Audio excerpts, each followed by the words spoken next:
Welcome to the deep dive. We take source material, interesting stuff, and try to pull out insights that might help you make sense of things. And today, yeah, it's a bit different. We're not wading through research papers or articles. Our source is actually, well, it's art, a really short but powerful lyrical excerpt. We're looking at some lines from the transcript of Jamie Bauer's Heaven in Your Eyes music video.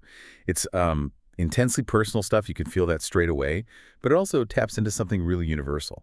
So our mission, if you like, for this deep dive is to unpack all that, the emotion, the imagery, the human experience packed into just a few lines. Okay, let's get into it. Yeah, and it's fascinating, isn't it? How much raw feeling, how much story can be compressed into so few words. It's more than just lyrics, really. It feels like a direct line into someone's, well, into human psyche when it's facing a huge change like loss. So we'll be, digging into the language, the feeling behind it, the sort of psychological stuff going on to find those nuggets of understanding about grief, saying goodbye, and how we look for comfort. Absolutely.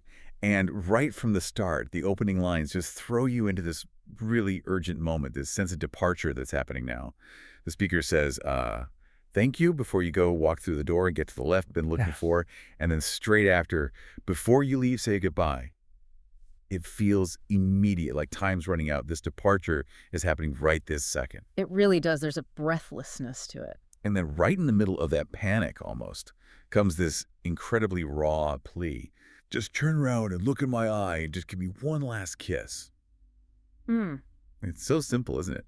Not some big speech, just this need for one last look, one last touch before it's over. What's that telling us? Well, that repetition you mentioned, before you go, before you leave, it really hammers home the urgency, sure. But it also feels like psychologically it mimics how your mind can get stuck in a loop when facing loss, Like you keep replaying that moment of leaving. It's almost a way of trying to slow down time, create one last memory, even though it's inevitable. Kind of stalling tactic almost. Sort of, yeah. Or maybe trying to find some small bit of control in a situation that feels totally out of control. A final connection, like a ritual, before everything changes. Yeah, ritual feels right. And it's those basic physical actions, one last kiss, one last look, it cuts through everything else. Exactly, because when you're facing something that big, words can feel inadequate. No. It's the primal things, isn't it? Touch, eye contact. They become huge symbols. They anchor the memory. It's like trying to capture the whole relationship, the whole feeling in that one final concentrated moment. You could even think about attachment theory, that basic need for closeness. Yeah. This is like a final grasp for it. Okay, so then the lyrics take a turn, don't they? The imagery shifts dramatically. We hear, before them angels take you up to the sky. Suddenly, it's not just walking out a door. What does that bring in, this idea of angels, of going up to the sky? How does that change things? That's a really interesting shift. It introduces this whole spiritual dimension, doesn't it? Angel imagery, well, it usually suggests peace, maybe purity, an end to earthly pain, going to a quote-unquote better place. Right. But, and this is the tough part for the person left behind, that better place for one person means absence for the other. So there's this bittersweet thing happening, comfort maybe in the idea of transcendence, but it also makes the physical separation feel even bigger, even more final. Yeah, it's no longer just distance. It's like a different plane of existence. Exactly. The door isn't just a door anymore, it's a portal. It elevates the departure, but also deepens the speaker's isolation here on Earth. And that contrast you mentioned between the very physical walk through the door and the ethereal up to the sky, it really highlights how huge this change is, from someone being here to not. Precisely. It spans the mundane and the celestial, which perfectly captures the confusing mix of emotions and grief. Then, straight after that image of angels, we're pulled right back down to earth, to the speaker's raw pain. That line, "Don't you see me cry?" It's so direct. Heartbreaking, really. It feels like more than just saying, I'm sad. It feels like a plea for them to look. Why is that witnessing so important? Oh, that line is incredibly powerful. It's the sheer vulnerability of it. Don't you see me? It's an appeal for recognition, for empathy, right at the final moment. Like, look what this is doing to me. Acknowledge the pain you're leaving behind.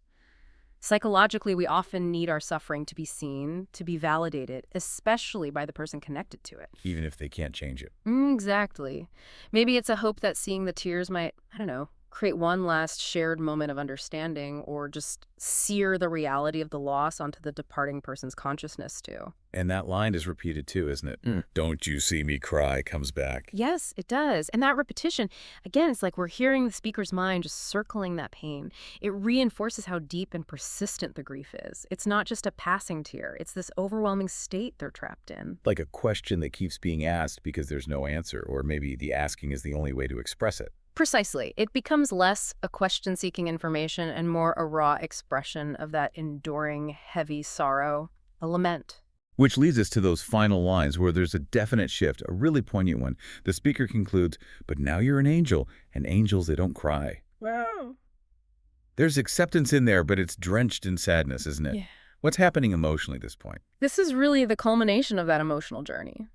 The speaker seems to be, well, forcing themselves to accept the reality of the loved one's new state. They've transitioned.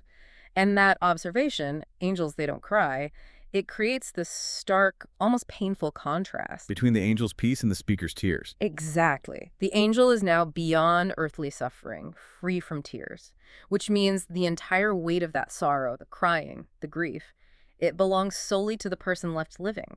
And this connects back, interestingly, to that earlier line you highlighted. Just give me one last kiss, I need to turn to bliss. Ah, right. How does that connect? Well, think about who needs the bliss. It's not the angel. The angel is arguably in a state beyond needing earthly bliss. It's the speaker who says, I need to turn to bliss. So the speaker's looking for their own solace. Yes. It suggests an act of searching, a need to find some way to cope. The kiss, then, maybe that was the last attempt to grasp a moment of connection, of bliss, before facing the hard reality. The angel is now passively tearless, peaceful. But the speaker is left with the active struggle, the crying, the grieving, the need to somehow find their own way towards peace, their own bliss, now entirely alone in that specific kind of sorrow. That's quite a realization. It's not just acceptance, it's understanding the fundamental difference in their states now and the burden that leaves for the living. It's the beginning of navigating grief as a solitary journey, in a sense. A journey towards finding personal solace in a changed world. So when we step back and look at the whole arc, what does this deep dive into these few lines really offer us, the listeners? We've gone from that desperate need for one last touch to this almost mystical imagery of departure, felt that raw cry for acknowledgement, and landed on this sorrowful understanding of separation. It's a huge journey in a tiny space. It really is, and I think its power lies in how it reflects such universal experiences. We've all faced farewells, maybe not exactly like this, but the core feelings, loss, love, memory, the struggle to let go, they resonate. It reminds you that grief isn't just about missing someone. It's about navigating your own internal landscape after they're gone. It's about the work the living have to do. Yeah, the active work, as you said, finding that bliss or peace for yourself. Right. It makes you think about that aftermath, the different ways people cope when a loved one has moved beyond reach, beyond pain. What an incredibly rich exploration from such a concentrated source. It really shows how art, even something brief like song lyrics, can hold up a mirror to our deepest feelings about loss, love, and that really difficult process of finding peace afterwards. And perhaps it leaves us with a question to reflect on, something important, I think. In those moments of profound separation, when someone we love transcends our earthly pain, how do we balance holding on to their memory with the need to find our own path forward? How do we actively build solace for ourselves in that changed reality? That's definitely something I'm all over. A question about navigating our own bliss after loss. We really encourage you, the listener, to maybe listen to the track, revisit these lines, and keep an eye out for these kinds of deep dives in places you might not expect. Profound insights can really come from anywhere. Thanks for joining us for this deep dive today.